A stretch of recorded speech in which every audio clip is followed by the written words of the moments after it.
So one of the main announcements from today's budget was that there is going to be an extension to the freeze on income tax thresholds. Previously, the thresholds were going to be frozen up until 2028, and they're now going to be frozen up until 2031. Economists call this effect fiscal drag because it means that more of your income will be pulled into the higher rate tax bands as your income rises with inflation over time. To help protect against this effect, investors can make the most of their ISA allowances and their pension allowances to help shield more of their investments from tax. So the second announcement that came from the budget today was all about cash ISAs. The Chancellor cut the annual allowance for cash ISAs from £20,000 down to £12,000 for under 65s, and that comes into effect from April 2027. Now, the overall ISA allowance, that's still unchanged. That's £20,000 per year, but only £12,000 of that can now go into cash ISAs. So anything above £12,000, if you want that to be sheltered from tax, that has to go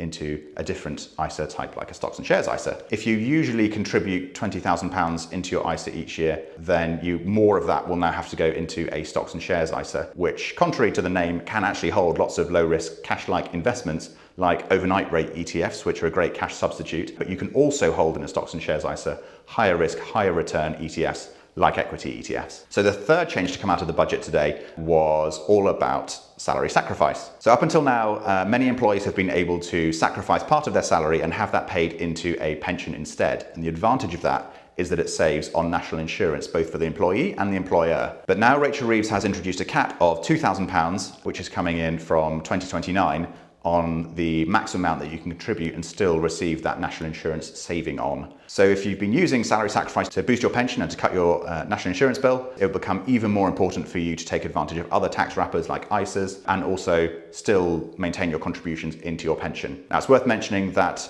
pensions are otherwise unaffected. Employees will still be able to increase their contributions to their pension and receive tax relief as usual. So all employees will still receive that 20% government top-up. And for higher and additional rate taxpayers, they will be able to reclaim from HMRC via the self-assessment website an extra 20 and 25% as usual. The fourth major change to come out of the budget today was about dividend tax. The tax rate on property, savings and dividends has increased by 2% for basic and for higher rate taxpayers. So that means that dividend tax from April will increase to 10.75% for basic rate taxpayers and to 35.75% for higher rate taxpayers. Investors should therefore make sure that they're making the most of their tax wrappers, so their ISAs and their SIPPs, to shield their investments from this higher rate of tax. The final change to come out of the budget today was all about mansion tax.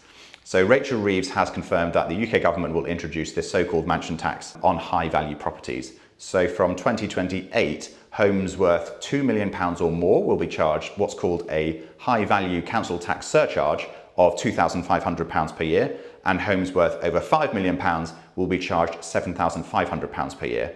So if your home or a property you own sits above those thresholds, then you should be prepared for higher annual costs as a result of this new tax. So to recap then, this budget froze income tax thresholds until 2031. It cut the cash ISA allowance for those under 65.